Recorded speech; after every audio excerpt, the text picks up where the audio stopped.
Good morning and welcome back to the Explicit Measures podcast with Tommy, Seth, and Mike. Hello, everyone. Good morning. Good morning. How's everybody doing this fine wintry? We're up in the Wisconsin and the Chicago area. So, Tommy, did you get rain down there where you are? We got rain. Oh, Wow. nothing but rain. It was like 35 and cold and just rained the entire day. We have a mix of, well, in my area, we had a mix of ice and snow. So this morning we're trying to take out the trash cans, and my family's like, well, we got the trash cans out, and then the snowplow came and then made a big mess. And so now we have to drag the trash cans over the snow mound into the road so we can get the trash taken care of. I'm like, oh my word. I'm like, well, they're like, can we have your help? I'm like, no, I had to do a podcast. See ya. So I'm yesterday, out. Yeah, yesterday was one of those days you would rather snow for like that crappy 34 degrees and just cold rain. You're like, always do something. Yeah. I think I would have, especially over the ice. If I had to choose ice and stuff, I would rather choose snow over the icing stuff. Totally agree with that one. Sure. It was up here. It was a good mix. A lot of ice during the day, and then turned to snow overnight. How much would you say you got? How many inches do you think? I also had a podcast to get up for this morning, so I noticed white outside. That's about it. Which meant that at least a couple inches, right? Quick drive by window. All right, we're going downstairs or going to the office to go do the podcast. That's hilarious. Right. Excellent. Do you guys have Seth? Do you work in an office that has windows to outside? I do now. Yes. You do now. Okay. Mm-hmm. Tommy, do you have an office that has windows to outside? I have more like a prison window, like right here. Yeah. So has your wife put bars on it yet? So that stay down there. Make sure you make money until you sign another contract. Finish your work for the day before you come out. Yeah. The lock to your basement door has now been reversed. It's now on the inside of the house to the basement, as opposed to the. When you get an SOW, I'm hungry. Yeah. Give me some pasta. Yeah. So I'm also in the place where my basement is no windows. Like the spot where I'm at, there's nothing to see anything out. So I find myself going to my video camera door, the little nest door, and I'm looking at it, I'm like, huh, look at it. It's snowing outside. I'll take my camera and look at the camera from, wow, it's sunny today, or oh, it's raining. Like I have no clue. Yeah. And then I go outside. I'm like, man, it's cold out here. And she's like, yeah, it's been cold all day. This is the first time you've been outside all day. Yeah. I'll get the notification, the text, like, you're going to have to snow blow. Why? And I go look, oh my goodness. It is filled. Yeah. So that's hilarious. The upside and downside, I guess, of working from home, now you get I'm always able to work. All I have to do is walk down 2 flights of stairs. I'm pretty much always here. Had a day off of school yesterday. It's like, must be nice. Yeah, our kids had 1 day off of school. I think they're going to school today, but they had 1 day off of school. And I was like, man, they're really pushing it here. Awesome. Indeed. Any kind of openers or articles that we found this week that came out that were interesting? Tommy, I think you found one. I found one. I'm going to speak to it briefly because it's one of those, I still need to read it 7 more times to comprehend it. But it's our good friend, Philip Seamark, and just one of those amazing journeys on DAX. And basically the article is speeding up distinct count calculations in Power BI using aggregations, which is normally not something we would do. And I think I've stayed away from because I know how distinct count can, I guess, be a little on and off depending on how you're calculating it. We know measure totals and all that. So generally speaking, I've stayed away from it from aggregations, but honestly, this is a great article from Philip on just the value and what it can do from just even like distinct customers. So I think you just shared in the chat. It will be in the podcast description as well. Mm-hmm. So yeah, definitely take a look. And again, one of those that I'm going to reread 7 more times. And I will say this, everything that Phil Seamark puts out is very well thought out, incredibly well defined. All the stuff he's done historically has just been so sharp. So I really like it when he comes out with articles. He doesn't write too many articles these days. It seems like he's very busy at Microsoft, helping out Microsoft customers with very big things. But I definitely enjoy the articles that he comes out with. So this would definitely worth a read. The link is in the chat for those of you who want to read that. It's out there in case you want to check it out. And he does a great job of explaining it too. I will say this, because a couple articles I've read from him, you need to make sure you read everything thoroughly. Because I literally missed one sentence one time when I was trying to set up look at the XML endpoint and read what was going on the server side. And I literally missed one sentence of stuff, and it was the configuration thing that I needed to make it. Like, why doesn't this thing not work? I'm so like, this is dumb. He's like, actually, you just missed this part right here. I was like, oh, it was like normal text behind a picture. I just missed it. So read them. The easiest thing. Go slow. Make sure you understand it. Do some tests or trials on it, and it'll make more sense. There is one point of, so folks that tune in to us that are administrators of Power BI, there's a blog released yesterday that's just the one that flies under the radar because it's the on-premises data gateway February release, and you're like, okay, great, there's a new one. There's an interesting tidbit in this one though. Ooh. Beginning on March 15th, so less than a month away, any Power BI data flow using an on-premises data gateway version older than April 2021 might fail.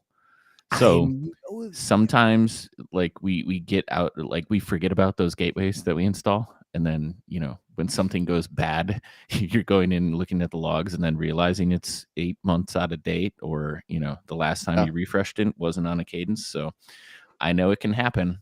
So be sure to check that out, especially if you're using data flows. This is crazy because I've actually seen, I don't know why Power BI will do this sometimes in the data flows. If you're connecting to another data flow, it will like either auto go to a gateway, but you don't need a gateway with a data flow, obviously.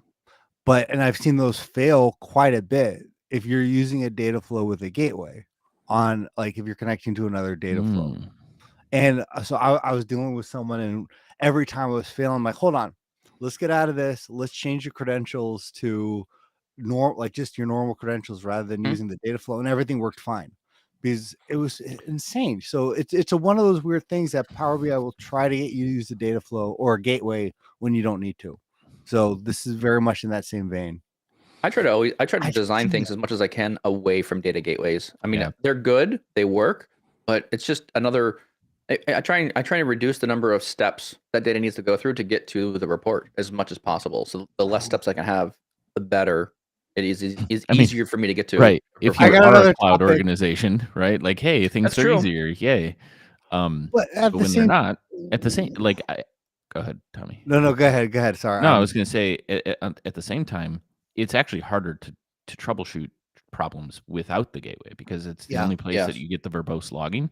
Yes. You do get that. And I agree. That's where the guts of a lot of the problems like are able to be understood versus, oh man, I got, some connection to, an online source and I didn't need one, but I'm getting this error and I don't know why. So I have to go, through a bunch of loops to try to solve the problem without it. And I was going to argue too, also if you're a large organization, rather than everyone managing their own credentials with the gateway, only one person has to set the credentials, let's say for a SQL database. And that's if that changes often, it only has to change in one place, and that's in the gateway sources that are going to manage everyone else. So as much as, like an API, you don't need to use a gateway. But even if you are cloud for a SQL database, to me, it makes a lot more sense to go straight to the gateway, especially from a credential point of view. And we've had a project where every 3 weeks, they would reset the Microsoft password and the credentials. Wow, that's really fast. Yeah. And if you're trying to manage gateway servers that are connected to like Active Directory for every single data set or every single report from an individual user, that's insane. But with the gateway, it sped it up because you only had to do it in one place, and that was in the gateway. I feel like I read an article that just recently said changing passwords too frequently is actually more of a disservice than a security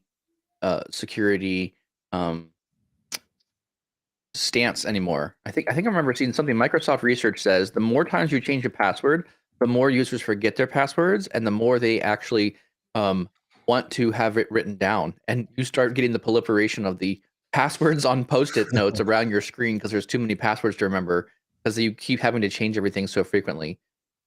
Have you guys heard about this? This is why I don't ever set a password. Change it. I did 1, 2, 3, 4, 5. Yeah, Microsoft. Here's the article. Ars Technica. Microsoft says mandatory password is ancient It and is. and obsolete. It is. Well, but Microsoft's also pushing their passwordless method. They wrote an article too saying like, hey, we want everyone to use Microsoft like the MFA. text. Yeah, MFA. Yeah, So totally. they don't want anyone to use passwords. They even have that about personal accounts too. Agreed. Yeah, but in so All like right, there's a put thought words in there. together. Words, Yeah. words, Seth. Words. Back when I used to consult for a firm, there was an MVP, security, infosec, and hated passwords. Yeah. Like the cadence of by which organizations would force people to change passwords as frequently as they did was to apparently make sure that you're limiting your exposure, right? Yes. But in reality, what they found was that people were creating super generic, very easy to remember passwords because they knew they would have to change it again in a month. Yeah. Yep. And they actually lost track of like what their password was. So you basically and Yep. if you're stuck in systems like I am sometimes, like a few of them on legacy, whatever, and folks are still running it that way, what do? Mm-hmm. You increment by 1, right? Like I have a number, I have a password, and I just increment it by 1, and that's my password change. And it's like, seriously. Whereas his biggest challenge, like recommendation was, and I think they do this a lot now, is you don't change it very often or at all, and you create a passphrase. It's like a sentence. Like the best password you can possibly have is like literally a sentence that you remember, Mm-hmm. and it won't register. Like you can't break them because they're so long. And then you introduce in, a few characters and or numbers and values. It's annoying after a while. Trust me. Like when I'm logging to everything, it's just like da, da, da, da, da, da, da, da. But at the same time, if I don't have to change that and nobody's going to be able to crack it because it's not password 1 Makes total or sense. 2, Yeah. then Or those are 03 or actually the 04. most effective passwords like security measures out there. I dig it. Yeah. Speaking Anyways, from a business intelligence guy. Just choose a lyric from like Buster what I Rhymes from heard. the 90s. well, and I got to be honest, the integration that Microsoft has done with their little Microsoft authentication app and their services and AD specifically, I really like it. I think it's Yeah. great. Most of my personal accounts, I've already removed all of the passwords from them already, and I just go to the app and just on my phone use the app to just grab that information. Now, the challenge for me becomes when I get a new phone, I get really nervous because I'm like, I have everything's locked into that phone, that device with that security on there. But I really think that's the way to go. I really, really like that new experience. I think I like what GitHub does. GitHub has pretty good authentic. Like they'll put a number on the screen, and then your GitHub app will basically say, "Hey, what's that number?" So the same thing occurs for when you have a personal Microsoft account. Yeah. It says pick one of these 3 numbers. You have to go into the app, and it says, "Oh, look, you've been here's a message. Pick the right number, and I'll let you in." Yeah, I think it's really good. The security piece of things have gotten much better, like the technology there. Well, let's shift away from security. Let's move into our main topic or article today. But before we do that, let me just throw out some interesting conferences. Stuff is coming up. People are getting together. We are starting to have virtual and real conferences across the globe now. So wanted to let everyone know, if you're in the London area and around the ICC Wales area from March 14th to 18th, SQL Bits will be having a conference there. You can meet a bunch of people. This is a very fun data conference. A lot of people love it. It's been I've had a number of people tell me it's just super fun and enjoyable to go to. They even have like a themed dress up night where I think it's the theme Dungeons and Dragons this year. So fits very well with people who like to go. Tommy, what are you dressing up as, Tommy?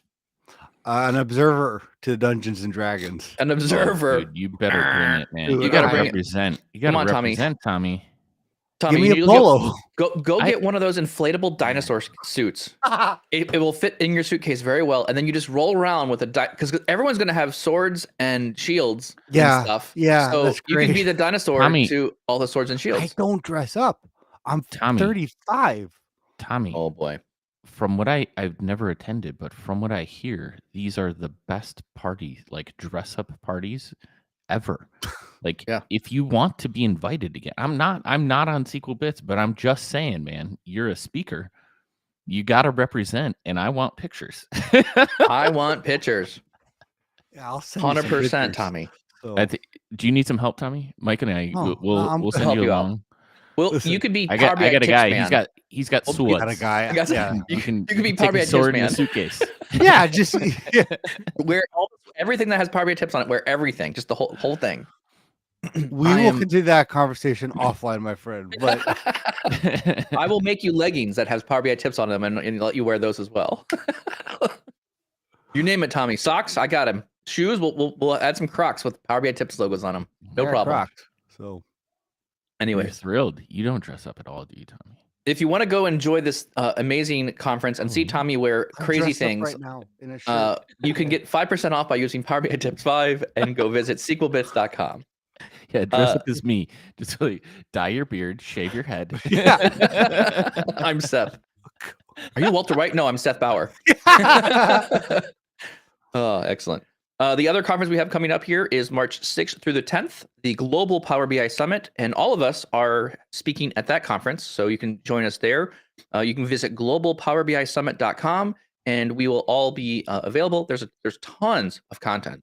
There's 5 days of like nonstop 5 hours of content with a break, and then repeating the same 5 hours of content each day, so you can catch it no matter what time zone you're in.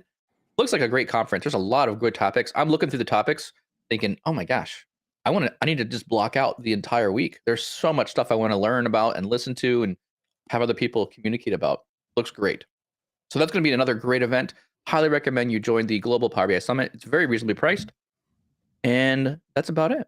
Let's get into our main article for today. Tommy, you found the article, right? Yeah, well, sure. Sure. Tommy found the article. This is incredible, an incredible article. So it's talking about data story is the conduit for modern. Try again. More coffee. Need more coffee. Data storytelling is the conduit for modern data literacy. Oh man, I think I might have botched that again. Whatever. The link's in the description. You can go check out the link. That's our topic for today. Should have been dressed up. I should have been dressed up. I would have talked much smoother had I been wearing a costume. All right. I read this article and I thought, wow, this is really incredible of the thoughts that were being put together here. So I'm really interested to unpack this thing and see kind of where we go here today based on this article. Tom, you want to kick us off? Maybe give us some ideas here. Maybe start explain maybe some of the article, maybe some of the key concepts, and maybe we'll kind of unpack from there. Yeah, so this is an article from someone who works in McKinsey. At the time, they worked at IBM. Her name's Maria Pimetti. I don't try to find Italian authors. They just come. They just find you. I don't find them. They find me. They find me. M-A-R. Or Mara, not Mara. That's probably why I couldn't find her on LinkedIn. Oh yeah. Oh yeah. Well, that makes I'm sense. here to help. I am here to help. Yeah. But the idea is I'm going on break. Yeah. Well, That's we're done it. today. I'm done. I gotta go find a knight's outfit. No, but the idea here was it's focused on AI and data. So like a lot of data scientists, but obviously the correlation here is incredibly strong. But a lot of organizations, they struggle with data literacy and they struggle with the ability to communicate, the ability to understand what the purpose of the data is at the organization, even though they have all the technology that you could imagine that's available at their fingertips, from visualizing data to analyzing data. But that, to Mara, is less than half of the story for data to actually be impactful. This is a theme we've talked about in spades, but the way that Mara puts it in terms of the competency around data, the ability to, how do we actually teach in this part of data culture? How do we teach data culture? How do we get people to understand data as a language? There's a few concepts here that I absolutely love. And if we want people to really understand and then use their data, it goes through the conduit, or really the avenue of storytelling. And she obviously goes into that, but I love this article. I agree with this one. And when I read the article, there's a couple of things that kind of started to stand out. So let's maybe first frame out the article here. I think she goes through and pretty much details out her background was really around in the data science space. And so in the data science, there's a lot of algorithms, there's math, there's a lot of statistics that are going on. And so the broader part of your organization is not really versed in how do you understand statistics. So you need, from my experience, which was in my experience with statistics, I went through mechanical engineering, was my degree. Surprisingly, a mechanical engineering degree that I got never had any statistics classes, which boggles my mind because when I got a real job in the real world, I went out and started doing like manufacturing things as a mechanical engineer. I started building junk. And as soon as I did that, I'm instantly pushed and forced into, we have products coming off a line. Statistics is everywhere. I'm looking at every single dimension, punch, whatever the thing was. I never had a class on like specifically statistics. And I was like, this is junk. And then when I got my MBA, I took 2 statistics classes in general MBA. And I was like, well, that's interesting. Gave me a much better fundamental basis for like why statistics were being used, how we leverage them. And I already kind of knew a lot of statistics because I had to learn it for mechanical engineering. And then I got into my master's in data science. And again, I had another 2 classes on statistics. I was like, this stuff is great. But for the broader part of your organization, that statistics layer is complicated and it's difficult to communicate into that audience what is happening or what's occurring with algorithms and machine learning. So the standard visuals you would look at for a machine learning algorithm are just complex. And so Mara kind of talks through the story of these are complex concepts, and she started focusing her attention. Yes, the algorithms is important, but the data story was just as important as the algorithms themselves. Being able to take and really articulate what is occurring, what is the data showing, and distilling it down to its basic, most fundamental form. There is, and she kind of describes in the article, a culture around being good at telling and crafting the data story, because that is a skill that everywhere in the business, everyone should be using. And she also kind of really clearly pointed her thumb on, hey, if organizations are not increasing data culture or data literacy as a whole across the entire organization, not just for the analytics team, you're doing your business a disservice. The entire business is losing out because they can't read data and charts. And again, another point that she makes in here was thinking about drawing data and visuals. It is a language. It is another form of communicating that is not necessarily with words that you would normally use. So her point here is this is a strategic goal for organizations to kind of put in place training, education, fundamentals, tweaking and piquing people's interest around data. And I really resonate with this article because I felt like this was my story. Like I did a lot of data things, and I was just in the analytics team and I was getting educated there at the analytics team level. But then I took a class from a Delta Associates where I really learned like thinking deeply about analytical things and starting to really start crafting the world around data and the story together. And that's when I had a lot of aha moments. And then really focusing on what are the actionable outcomes of data? How do I craft a story? So I found this article incredibly well written. I don't know. Any other thoughts? Did you guys pick up anything? Any other kind of key thoughts or parts of this that would be worthy to note from the article? I mean, a lot of what you're saying resonates. So if people haven't had the pleasure, right, communicating machine learning models, data scientists, like them communicating to lay business users is 100% the biggest challenge for those teams, even more so than us when we're just talking about report visualizations. Yeah. And I've seen it firsthand, right? Because the statistical models, like everything that has to go underneath the covers, like expressing that in a way that like creates business value, or you bring people on board when they aren't part of that language world, is very hard to do. So yeah. I found it very interesting, a deep dive into her strategies with those sorts of teams where you're talking about machine learning, yes, potentially AI, built on top of that to help the business make big improvements or grow. And the challenge being the business wasn't ready for that because they didn't know how to interpret that information or what was being created for them. So there are parallels, which you also draw. I think it's the same struggle for many BI developers or people who are developing reports, in that translating their work into something the business can understand.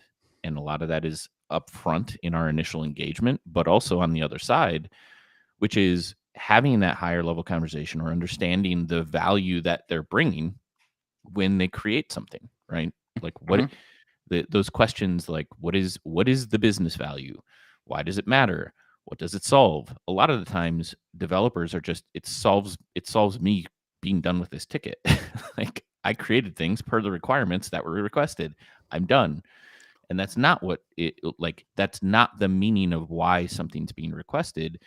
It takes that next step of engaging with the business, understanding like that vernacular, how to bring what you know to them. And that's where the business impact starts to become like a thing, because you're producing better dialogue, you're communicating better, and you're sharing these things wider throughout the organization. And it's really, is the organization ready to digest all of that stuff that's being created for them? Yes. Reports being one level, right, where it may just be, getting access to data, versus leveling that up where, in Power BI, we're aggregating data, we're grouping it, we're applying filters. There's some level of data literacy you have to understand when you're digesting that report. And then you ramp it all the way up where she was at, where you have very complex things that you're spending a lot of time thinking about and breaking down for people so that they can get the value out of what's being built for them. So Yes. yeah, I thought it was a great article in that. Well, regard.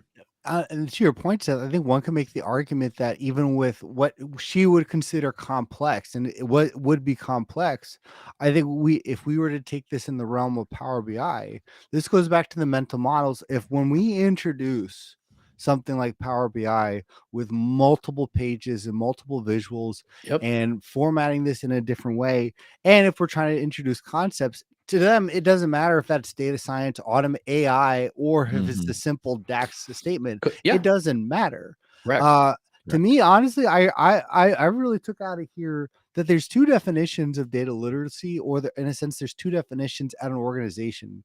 There's one that the analysts have and should have, and there's one that the organization should have. And I think what problems arise is we take the one definition of, well, we have a good data literacy as the BI team because we understand the data, we understand the model, therefore everyone else will understand what's visualized on our reports. But the gap is we're doing a poor job. And I still think this is something we have to be so conscious of, that goes into the user point of view, not necessarily into our model point of view, of the storytelling aspect of the what, how, and why of anything that we're showcasing. Even if we put together the data that's exactly for that department or team or project, if we're doing a poor job of the storytelling of, well, why is this important to me? Why do I need to look at this? I mean, I think this goes back to our conversation on Tuesday, where I can make a report with all grays and a line chart and a table and make that much more impactful than anything built with a beautifully designed report, if I've communicated the purpose of this, if this is actually impactful to that user. At really, the design, all the stuff that goes behind the scenes doesn't matter as long as we can communicate, and as long as the user and the audience understands the purpose of it. And I'm leaning on that. I feel that more and more with different users and different projects I'm working on. I think there's also two layers to this as well. I think there's a, let's call it a self-responsibility. Like me as a user, I need to take on the responsibility for myself to become more data literate. That's one area. The company also needs to understand, and the higher levels of leadership need to also understand that data literacy at the company level is important. One of the statistics he points out here halfway through, under the section called disperse data competencies, right? So take that competency of data and distribute it to more people. And the statistics she notes here is a software company that is Click which by the way is shrinking. I'm not seeing a lot of growth of click these days. I'm seeing it actually being removed or displaced by Power BI. But regardless, the numbers still make sense here. Data literacy scores can have 320 to 534 million higher enterprise value. So by teaching more people in your organization how to read data, again, it all boils down to decision making, right? If I misinterpret the data, if I misinterpret where I should spend my time and effort, we potentially could waste millions of dollars or millions of people's hours of times, maybe not millions, hundreds of hours, thousands of hours of people's time working on the wrong things and impacting the wrong areas of our business. That's actually going to drive better revenue, more efficiency, and growth. So I think that's incredible. And to me, that's the other half of the message, not just the personal message for me to be more educated in data, but that the upper leadership of the organization should recognize. And I'll also say this: there's going to be some data culture conflicts of interest here, right? You'll recognize it before the organization recognizes it, and they don't see the value of that investment in data literacy for the team. So to those who are seeing that, I may recommend might want to look around a little bit, see if there's any other companies that have a different kind of culture that values data literacy more and more. I think, well, you mentioned that other company name, so let's bring this back into the Microsoft realm, where Oh boy, if here I we look go. at their Power BI adoption roadmap, right, their Yes. definition of data literacy, right, is No, it's good. Yeah. referring to the ability to interpret, create, right? Interpretation would be mostly our end users, right? The creation of, and that's us, but we also need to be able to do that, and then communicate data accurately and effectively. And I think in the article she used like kind of a 3-phased approach, or different, like when getting into how do you go about building data literacy programs or things within an organization. One of those around that is like training people in some way, shape, or form. And I think I forget what the 3 levels were, but it's like a general, pro level, and then advanced, which kind of resonates as far as like analyst versus organization. I think, Tommy, in your realm, like, or maybe that's who, like, the responsibilities. Yeah. But they cross the bounds here, right? From the standpoint that the way I think about this is kind of what is that aphorism? The rising tides lift all ships, or something like that, right? Yes, exactly right. The more time spent in creating programs that increase data literacy, and I think this is one of these nebulous kind of how do you quantify that you're increasing the value of your organization, right? That's true. Kind of things, and that's a challenge. But the more that people understand how to not just look at a report, but not need all the information, additional things that we would create for a lay user, right? Like, everybody knows how to use Power BI. Everybody knows the functionality around things. Everybody knows how to read a line graph, multiple line graph with, different data points on it, etc. It means people are being much more effective in their jobs with data that is being presented to them. But at the same time, you can stretch this into many different realms, which is, do they have access to data, right? If they have access to data, do they have the meaning behind it? Like, where is that data coming from? What can they do with it? Are they thinking about the information and data that they're looking at with an analyst mindset? Do they know how to find their own problems, right? Because even on the developer level, it's interesting to me where we're talking kind of, the layperson in the business, but even within highly advanced teams, there's still a lot of training that can go on with data literacy. Because if I look at, and just to equate this, if I look at a lot of bugs reported in the system that are related to data, it takes me a fraction of the time to go in and look at queries, right? So coding language, look at a data set and understand the problem. Whereas some of my employees would take a half a day or a day to solve the same problem. And that's because my training of data and systems, and my literacy around seeing problems and how they develop and what that looks like in patterns within data is just more advanced, right? So how do you bring those people up into the same realms And it's an interesting introverted kind of view I've had from the article, from the standpoint like, how do I bring these people up? And realistically, it's not really business stuff. Yeah, I mean, there's a mix of business knowledge, but there are patterns of things that I do, and I hadn't really thought about it in regards to applying those patterns over my decision making, in understanding and getting down to, oh, well, that makes sense. This is broken because of this and this.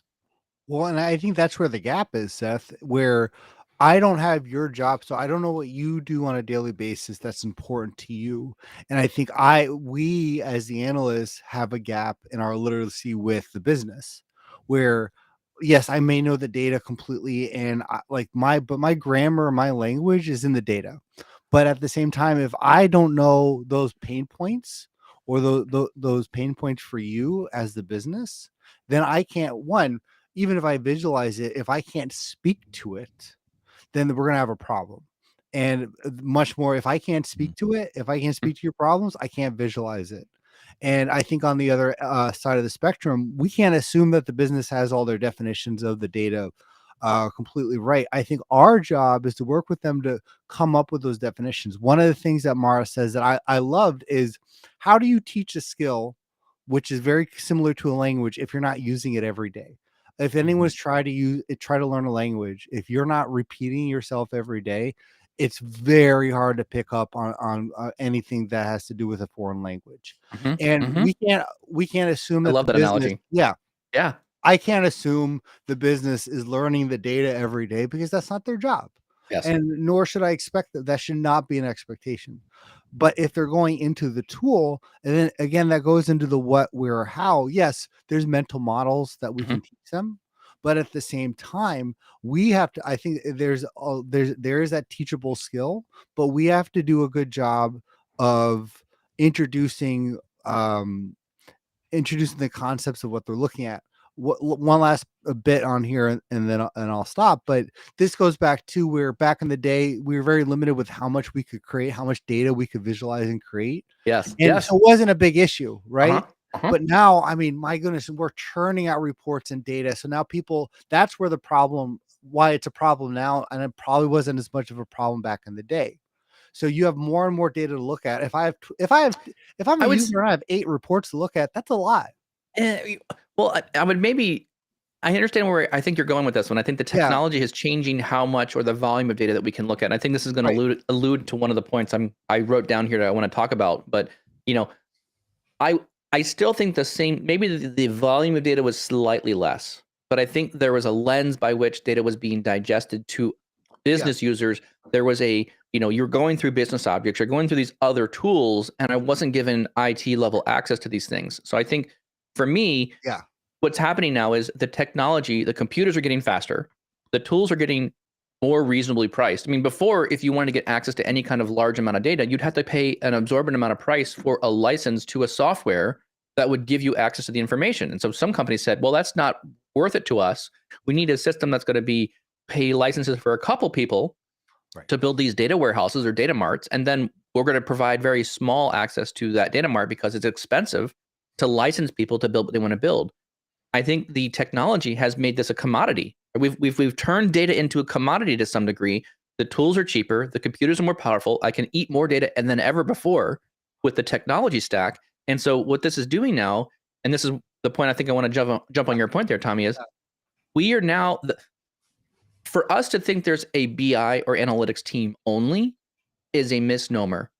It's now everyone can be a data analyst. Everyone needs the skills to be able to read and learn data. And I think this is where Mara did a great job in the article, where she starts talking more about catalyzing the digital mindset and then working with breaching your organizational safeguards or guardrails.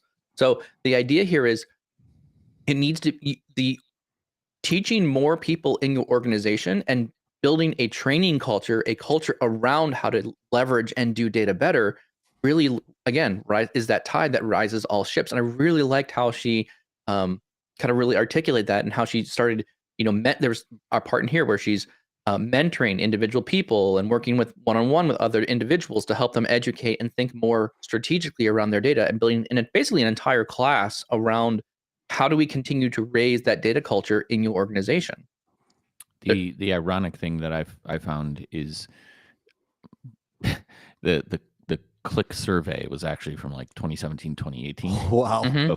before Power BI, right? Yeah. Oh wow. So or right about the time it came Yes. out. So like if we talk about the abilities for organizations to actually capitalize on a democratization strategy, right? Where you're trying to train users to use tools that they can get a benefit out of pretty fast, right? Comparably speaking to like even when the survey was run. I think speaks to like just reinforcing her point and the one that we push around a lot, which is there's a lot of value that can be gained throughout organizations by adopting tools like Power BI that allow you to sift through very large sets of data. Yes. It strikes me that I mean, by the way, if you can't tell by now, we're taking an advanced article around AI and ML and the strategies and dumbing Try it to down into simplify our it. realm. That's So what Our like realm. just reporting the data. But I think one of the things that But- strikes me with that volume is people need to know the fundamentals of some of the things we do with data that I think we just take for granted. And one of these that comes to mind is talking recently with um, trying to work with somebody with a large set of data to help them make meaning of it, right? And what I mean by that is a lot of the times, if you think about the way we think of our, data we're trying to create in facts and dimensions, we're creating different buckets. We're creating different data points that allow us to generate many different outcomes in visualizations. And people like the addition of a tag or a priority or a bucket in some way to group and filter data. I don't know if everybody just automatically goes with that default. You know what I'm saying? So training them in how do you take a large mountain of data and put some meaning around it, pivot that, do counts, decide what are the priorities, right? Yes. Yes. Before you just dive in and you're like, oh my gosh, I have a million rows and I need to analyze every single one of these rows before. And it's like, no. We need to make decisions prior to that, way prior, Yeah. that help us focus in on the right stack of mail, right? That's another one Yeah. that goes around like that. Yeah. We're Yeah. going to, because it's the most impactful thing. And then you go spend a week doing whatever, as opposed to another. This whole show is full of like different phrases, like boiling the ocean, right? Yeah. Oh, Yeah. If you have a million rows, you're boiling the ocean. If you're like, I have to touch every single row and add Right. this little thing, and Mhm. I'm going to tweak this and go along. And when are you going to be done with that project? Next year. Yeah. As Never. opposed to, okay, what are the top 20% things that are most impactful to the business 100%. and like drive 90% of our revenue? Okay, that's 10 rows or 100, right? Yeah. And then Yeah. and then the other 5% is 1,000, and then the last 5% of business is all in the other 999,900. Right. Like, okay, well, let's not spend any time there. This But but that is very Yes. much like kind of that kind of analysis of data, understanding how to use it, using tools to get the most out of it, as well as absorbing what is being presented to you through professionals that can create more advanced analysis or things for you to speed up your job. And I love that because I think this is part of the bridging the gap where storytelling does not necessarily mean a nice, pretty infographic. One of the things that Mara puts in here is the ability to have data literacy is also the ability to argue with data. And Oh, that I like doesn't, that point too. yeah. And I think part of our job is to bridge the gap where everyone in their job has an opinion about something, not necessarily about data, but they have an opinion about the way things are handled, about the Of course, process. Right. No, but seriously, like if I'm in sales, like if we did things better this way, or if we Mhm. made more calls this way. And I think one of the great ways we can help tell a story for our users is try to understand what their opinion is and then shape the metrics around that. I've actually had two recent projects that we've done kind of just that. We're like, look, we know you have all this volume, but you've given us this opinion. We're trying to create a metric to do so. Is this on the right path? And that's been like literally the cusp of the report is built around that opinion that they had, because yes, exactly right. because a lot of teams, well, that's where everyone has the opinion. Well, if we made more sales this way, or oh if we made, boy, this is but this is a that's the nugget all in story. there's a whole story around just that nugget right there. Yeah. Because what happens is you come in. I mean, I had this just recently happen with one of our companies. There's a political game that is being fought with data inside these companies, and someone from some team, they think it's data.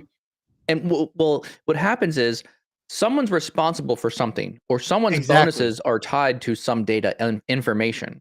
And so as soon as people are starting to get rewarded with monetary policy or monetary things around what they're trying to accomplish or not accomplish, people become very interested in that data and crafting the story that best serves them and pointing the light on them versus not other parts of the organization. So there's a whole political thing that goes on here, and like, you can't go in with this. And so sometimes this is where a weak leadership team does not enable like someone to come in with an objective lens and say, this is the information, this is what we'll trust, and we're not going to exclude XYZ little things all over the realm here to show, oh yes, you did make your bonus because you increase sales a certain way or not a certain way. No, this is the number. Someone has to come in and say at the leadership level, this is how we measure success. This is the standards by which we build. Because if we don't do this, what happens is people come in, and I see it all the time. Can I have that data set? Give me the Power BI report. I need to manipulate some things. I need to control it. And what happens when people are so controlling there, I find what is occurring is they want the higher level of control because they're trying to change the narrative of the story so it best serves what they're trying to do, or what their hypothesis was. That in and of itself is an argument for improving data literacy within your organization. 100% agree. You 100% can distort the facts of data. Exactly right. Right. People are manipulating things. If part of that conversation how is, do you detect it?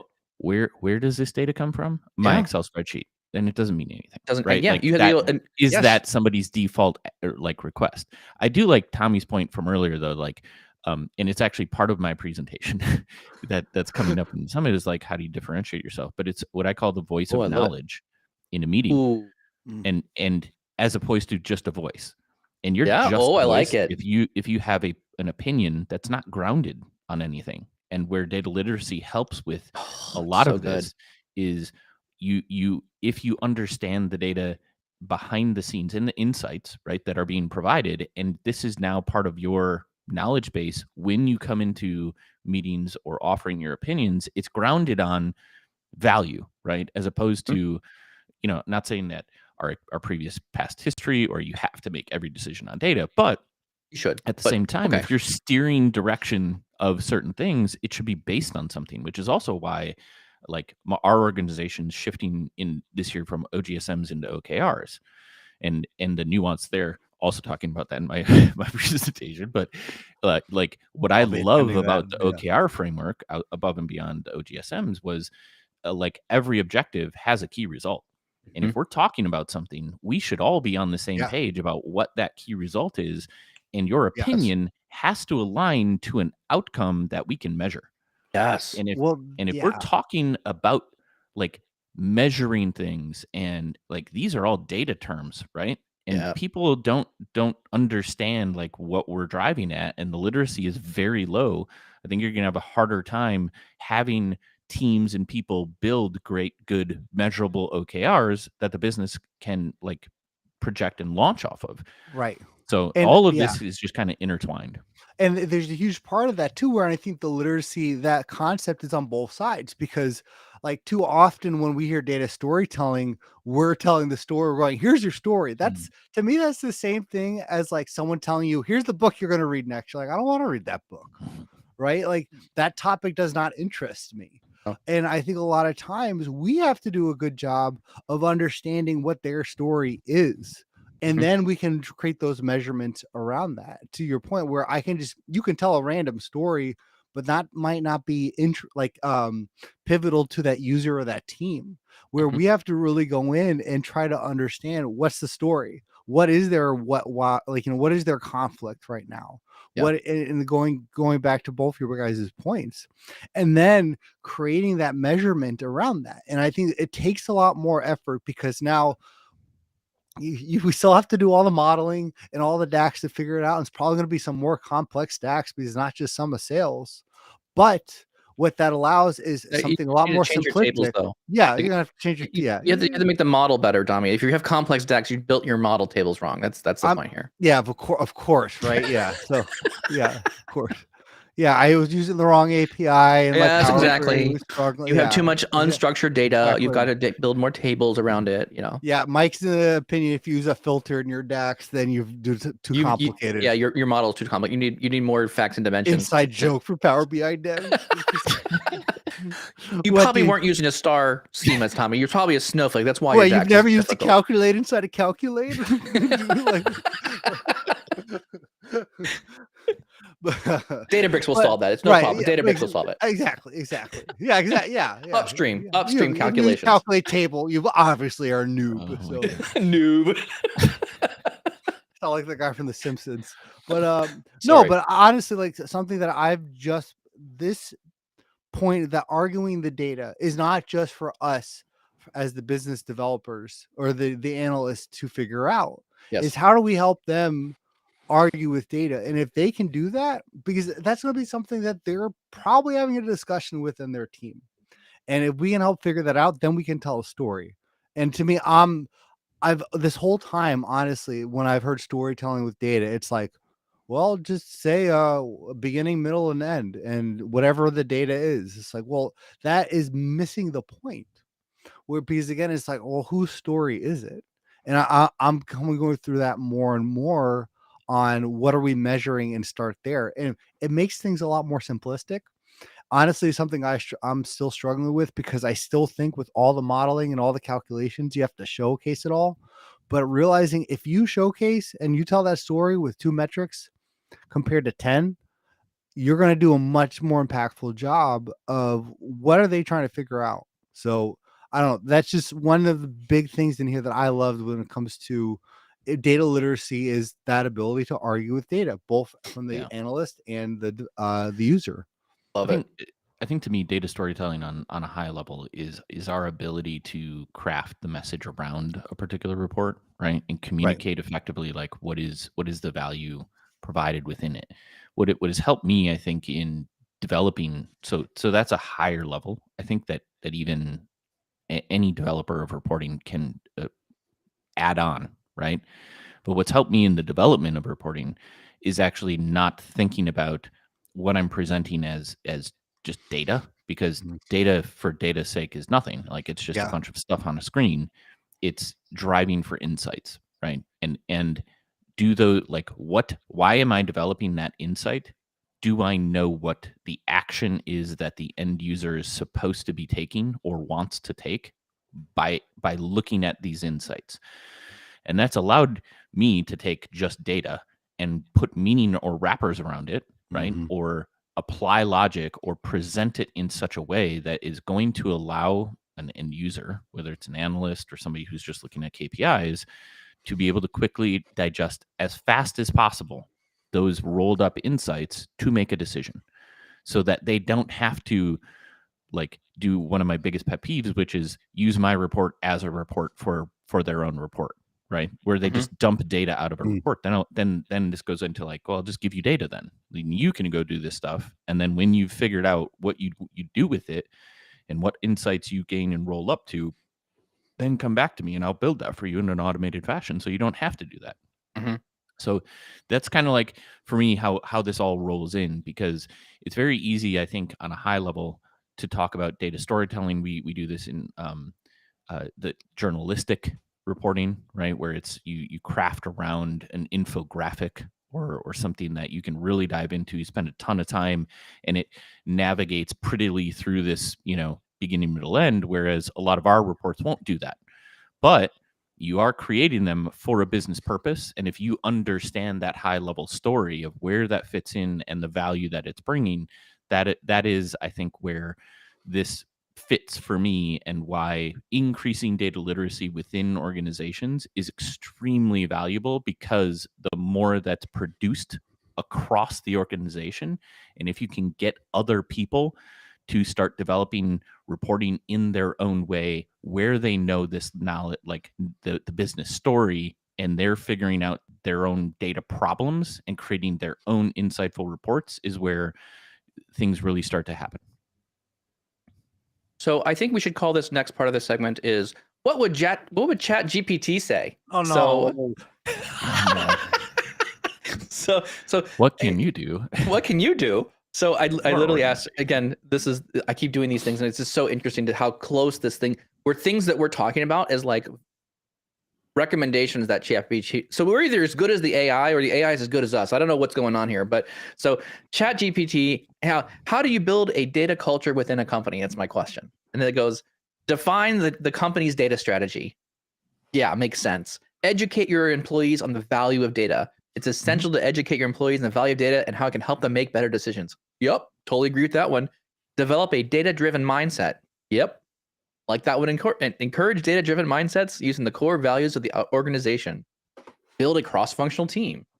Use data to measure success. That's what your OKRs were just talking about there, Seth. You were just, use data to measure the success, either both organizationally or individual teams or project-based. Foster a culture of experimentation. Encourage people to experiment and learning from other people's and their failures inside data projects. What can you do better next time? Invest in the right tools and technology. Investing in the right tools and technology can support decision making. I mean, like, come on. Like, I think ChatGPT is listening to the podcast. I think that's really what's occurring here. a lot of those principles are the same things that we talked at length about in the Power BI adoption roadmap, right? Like, how do you grow? How do you build an organization? What are the steps you have to take to do that? Totally. I guess for me, the one of part of that, even like diving into part of the adoption roadmap, like the key things around increasing data literacy within an organization. Yeah. Some key things to just close my thoughts on. Office hours, right? Power hour. I know Kratos did that in a previous position of his, Wagner, yep. where you open up a wider audience, right, where they can come in with Power BI questions, or maybe you open it up to just data literacy.